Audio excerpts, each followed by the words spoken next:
In a way, the restoration of Kabul's Darulaman Palace represents not only a step toward healing, but perhaps one toward peace and a real sign of change.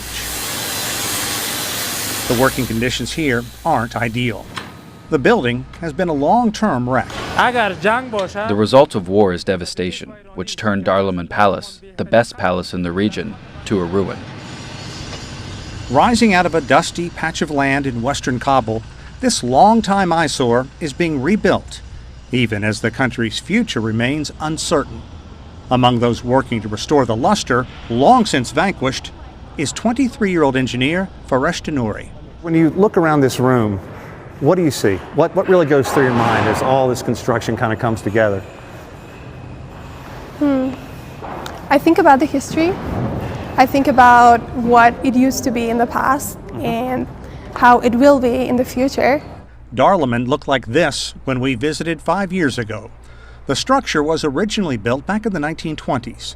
It was a constant target during fighting for a generation. But the shell of the building somehow survived. Educated at Smith College in the United States, Nouri didn't have to come back here, but she did. If we don't build our country, who's gonna do that?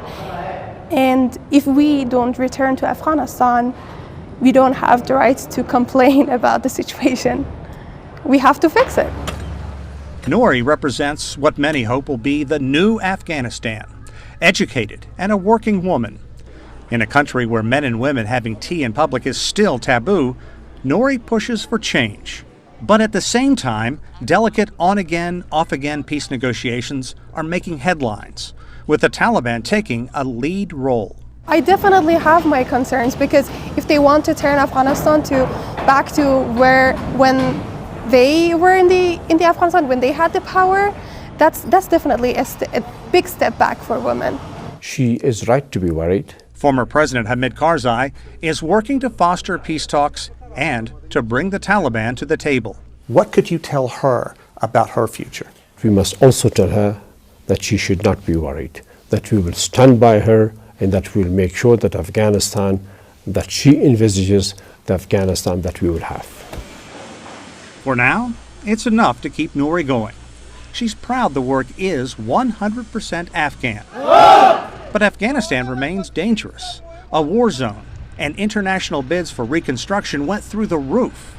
Afghan officials say Russia wanted $71 million to do the job.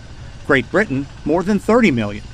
The United States wanted $100,000 a month for a project manager, the same job that pays Ahmad Jawed $400 a month. I am proud to work with Oman shoulder to shoulder in Darulaman Palace.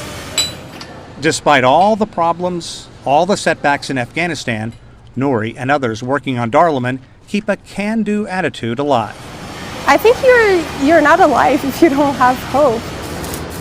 If there's not hope, there's no moving forward, there's no feeling happy. So what is being alive without being happy and without moving forward? Callebs, CGTN, Kabul, Afghanistan.